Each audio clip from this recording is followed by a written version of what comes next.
you do when you need something? If you're thirsty, you take a drink. When you're bored, maybe you pick up a good book. If you're cold, you grab a sweater. Lonely? You hang out with a friend. And if you're hungry, you pick up your favorite snack. It's really easy to do something about your own needs because you can't escape them. They follow you around like a shadow. It's a lot more difficult to pay attention to what other people need. You have to focus your eyes and your heart. And when you begin to see the needs around you, then you can take action. Maybe you see your mom is stressed after a long day of work. So load the dishwasher, even if it's not your turn. Spot a new kid in the cafeteria? Offer a seat at your table. You see your little brother really struggling with math? Take a few minutes out of your game to help him. The lady who drives your bus seems really sad. Thank her for being on time to pick you up every day. The weeds in your neighbor's flower bed get out of control while she's on a trip, so pull some weeds for her.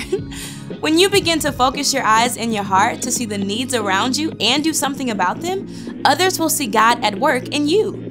That's why compassion is an amazing way to worship God with your life. Because worship is about more than just singing loud. It's all about living loud.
And this is my block. Okay, so I don't actually live here, but isn't this the coolest little town?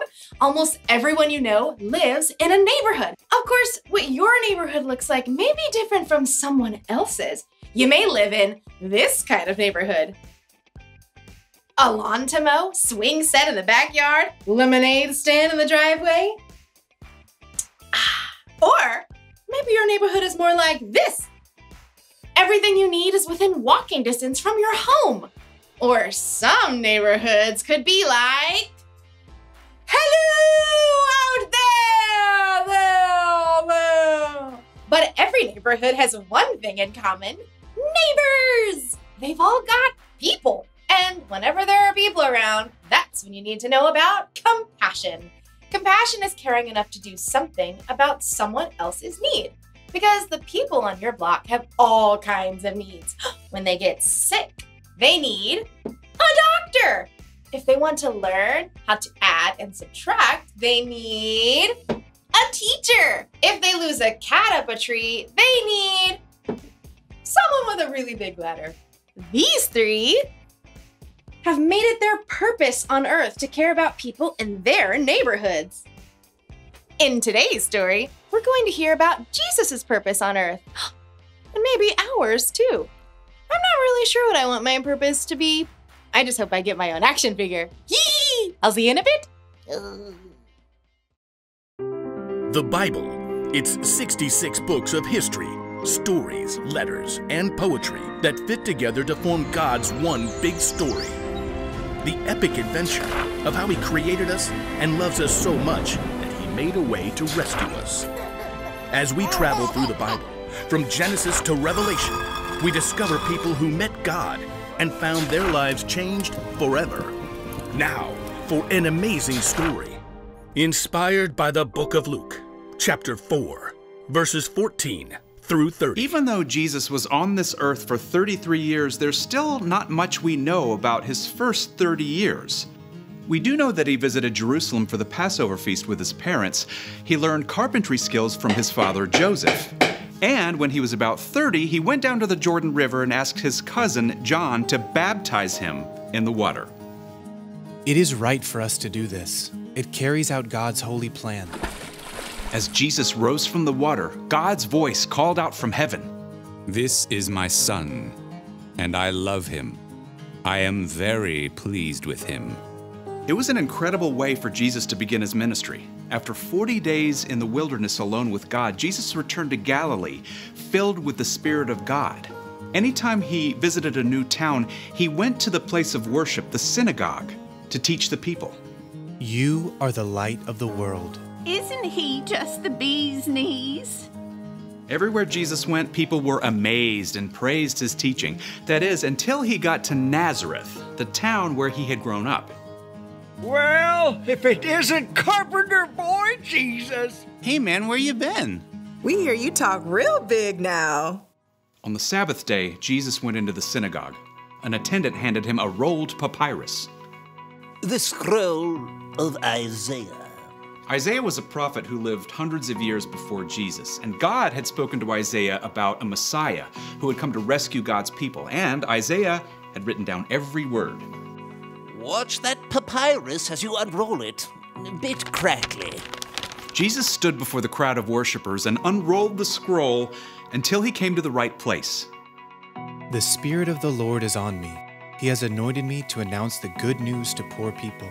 He has sent me to announce freedom for prisoners. He has sent me so that the blind will see again. He wants me to set free those who are treated badly. And he has sent me to announce the year when he will set his people free. There was silence as Jesus rolled up the scroll and sat back down. Everyone stared. Today, this passage of Scripture is coming true as you listen. Jesus hadn't just read some dry, dusty, ancient words. Jesus had declared that he was God's Messiah, that he was there to announce good news and bring freedom to the poor, the hurting, and those who had been mistreated. But he's Joseph's son, isn't he? He can't be the Messiah. What I'm about to tell you is true. A prophet is not accepted in his hometown. Words are easy. He calls himself a prophet? I studied with him on those benches right over there. Thinks he's something special because he can read a scroll. All around the synagogue, people rose to their feet, glaring. They turned on Jesus. You are not welcome here anymore. That's right. We don't need you making things up. The people were so angry they forced Jesus out of the synagogue. He allowed them to herd him straight through the village, all the way to a cliff on the edge of town. Get rid of him! Throw him down! But Jesus simply turned and looked at the people, sorrow in his eyes. The men and women that he'd known and loved growing up, wouldn't accept who he was. The crowd couldn't face Jesus. In their anger, they had missed the whole point, that Jesus had come to make things right for those who were hurting and overlooked. Jesus walked right through the crowd, away from the cliff edge. They parted to let him go through. Then he left Nazareth and went on to Capernaum, where he continued to carry out his mission.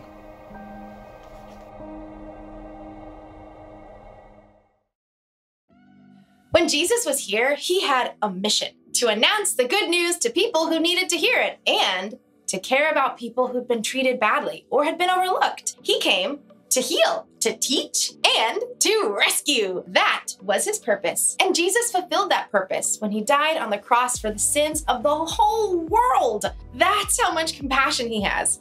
That's how much he cares for us. So, if we're going to follow Jesus, that doesn't mean we literally have to walk where Jesus walked. But it does mean that we should have a similar purpose. We should care about others. Your purpose might be to heal. When someone isn't feeling well, maybe you can do something to help them feel better. Or when someone is having a hard time understanding something, you can help teach them. Or you can rescue someone from danger. You can be a hero. And guess what? You don't have to be a doctor or a teacher or a firefighter to care about others. You can care about the people on your block right now. You know how? You can lend a hand to someone who needs one. You can make somebody laugh. Or you can listen. Or you can just be there for someone who's all alone. Jesus cared so much for other people, and we should too. That's why the one thing to remember today is this. Following Jesus means caring about others. That's true in your neighborhood and in mine. I've got my own action figure. Spitting image. Close enough. I'll see you next time. Can you play me? Okay, thanks.